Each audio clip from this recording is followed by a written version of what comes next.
तो बोलो बाकी बिहारी लाल की जय। शामदास मानव की तरफ से आप सभी को राधे राधे। आशा करता हूँ आप सब स्वस्थ होंगे, मस्त होंगे और शामदास मानव के चैनल पे आप सबका बहुत बहुत स्वागत है।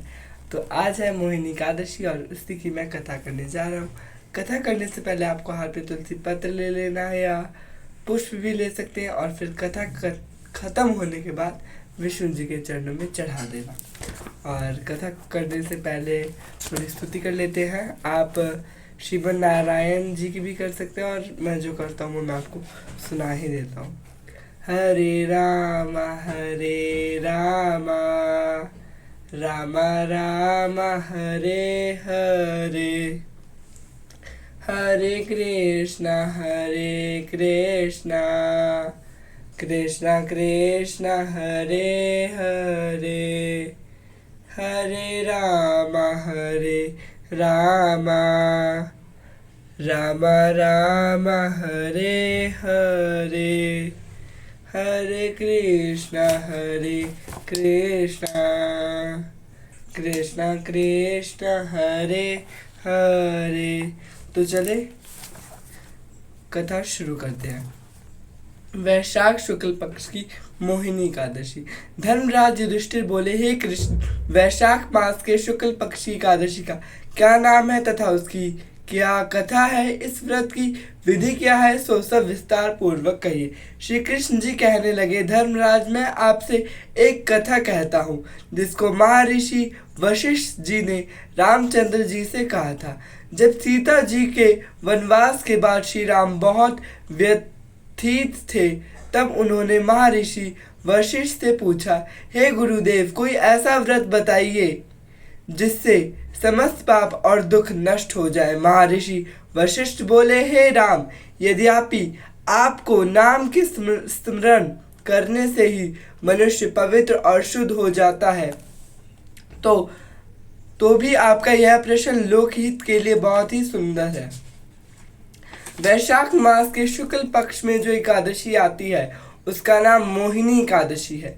इस एकादशी का व्रत करने से मनुष्य सब पापों तथा दुखों से छूटकर मोह जाल से मुक्त हो जाता है। अतः व्रत दुखी मनुष्य को अवश्य करना चाहिए।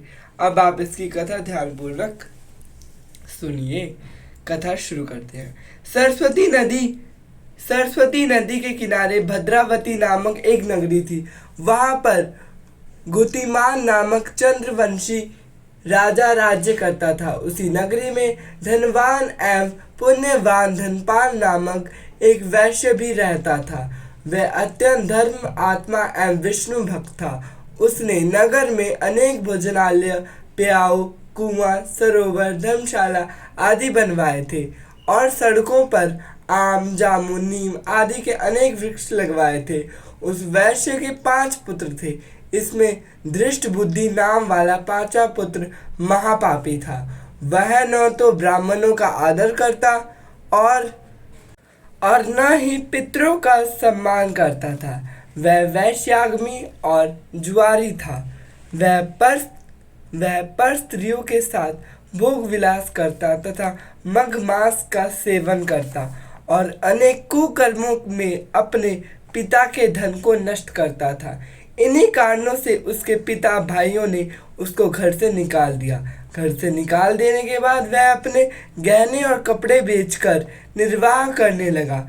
जब सब धन नष्ट हो गया तो वैश्य और संगी साथियों ने भी उसका साथ छोड़ दिया। अब वह भूख और प्यास से अत्यंत दुखी रहने लगा। तब अन्य कोई आर्थिक सहारा न देखकर वह चोरी करने लगा।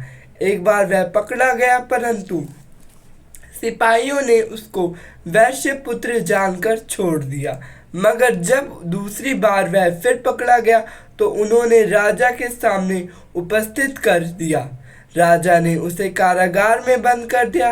कारागार में राजा ने उसको बहुत दुख दिया और उसे नगर से बाहर निकाल दिया।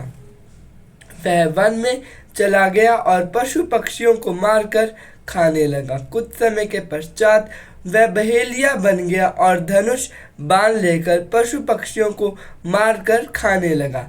एक दिन वह भूख और प्यास से दुखित होकर शिकार की खोज में वन में भटकते हुए केडनिया ऋषि के आराम आश्रम पर पहुंच गया। उस समय वैशाख मास था और केडनिया ऋषि गंगा स्नान करके आ रहे थे। उनके भीगे वस्त्रों से गंगा जल के छींटे पड़ने से उसको कुछ सुबुद्धि प्राप्त हुई और वह मुनि के सामने हाथ जोड़कर कहने लगा, हे मुनि श्रेष्ठ, मैंने अपने जीवन में बहुत पाप किए हैं। आप उन पापों से छूटने का कोई साधारण और बिना धन का उपाय बतलाइए। उसके दीन वचन सुनकर ऋषि कहने लगे, ध्यान देकर सुनो। तुम वैशाख शुक्ल पक्ष में मोहिनी एकादशी का व्रत करो, इससे तुम्हारे सब पाप तो नष्ट हो जाएंगे। मुनि के वचन सुनकर वह अत्यंत प्रसन्न हुआ और उनके द्वारा बताई गई विधि के अनुसार उसने मोहिनी एकादशी का व्रत किया। गुरु विशिष्ट बोले, हे राम, इस व्रत के प्रभाव से उसके सब पाप नष्ट हो गए और अंत में वह गरुड़ पर चढ़कर विष्णु लोक गया। इस व्रत से मद मोह माया आदि सब पाप नष्ट हो जाते हैं। इसके महात्म्य को पढ़ने अथवा सुनने से 1000 गौदान के पुण्य के बराबर फल प्राप्त होता है। तो दोस्तों, इसका फलाहार है, इस दिन गौमूत्र का आचमन सागर के रूप में लेना चाहिए। व्रत में दूध या फिर दूध की बनी मिठाई या पदार्थ तथा सभी प्रकार के फल ले सकते हैं। तो अब हम एक बार क्या करते हैं, सभी एकादशी के नाम दोहरा लेते हैं। एक वर्ष में 12 महीने होती है और प्रत्येक महीने में 2 एकादशियाँ होती है। इस प्रकार एक वर्ष में कुल 24 एकादशी होती है, परंतु जिस वर्ष अधिक मास पड़ता है उस वर्ष 2 एकादशियाँ और बढ़ जाती हैं। इस कारण अधिक मास यानी कि लॉन मास पड़ने पर एक वर्ष में कुल 26 एकादशियाँ हो जाती हैं। इनके नाम कुछ इस प्रकार है: उत्पन्ना एकादशी, मोक्षदा एकादशी, सफला एकादशी, पुत्रदा एकादशी, शर्तिला एकादशी, जय एकादशी, विजय एकादशी, आमलकी एकादशी, पापमोचनी एकादशी, कामदा एकादशी, वरोतनी एकादशी, मोहिनी एकादशी जो आज है।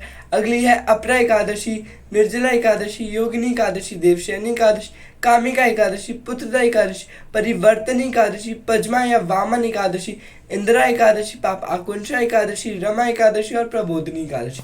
अधिक मास की 2 एकादशी है, 25वीं पद्मनी और 26वीं परमा।